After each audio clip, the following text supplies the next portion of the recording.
Yani leo nachotaka tukifanye, tuwarudishie wabaya ubaya wao. Yani kama kuna mtu ambavyo amekuroga ili uteseke, sasa nataka tumrudishie leo iko kirogo chake kimrudie mwenyewe. Kama kuna mtu amekutazama kwa jicho la fitna ndio kufanya usifanikiwe, nataka zile fitna zimrudie mwenyewe. Ni very simple. Ni very simple sana. Tafuta jivu, yani ule mkaa ambao umeshatumika. Tafuta na dawa inaitwa lantana kamara. Chukua hizi, chukua na lile jivu.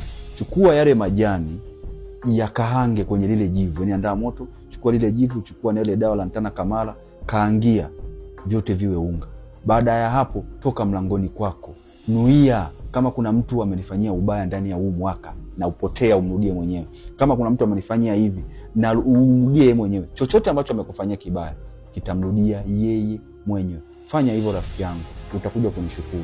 Kama si wewe, mwambie jirani yako afanye, ambao unamuona anapitia changamoto nyingi sana, ambao unamuona maradhi yanamsumbua na ukitazama sio maradhi ya heri. Sina mengi ya kusema zaidi ya kusema nawapenda sana na furaha yangu kuona tunafanikiwa. Tunaanzaje mwaka mpya? Ni hivyo tu. Umeelewa? Chukua hiyo dawa. Fanya hivyo na maua nimepokea hapo ambao inabidi uyatumie majani yake. Asante sana. Mungu awasimamie, Mungu awabariki. Niko pamoja na wewe.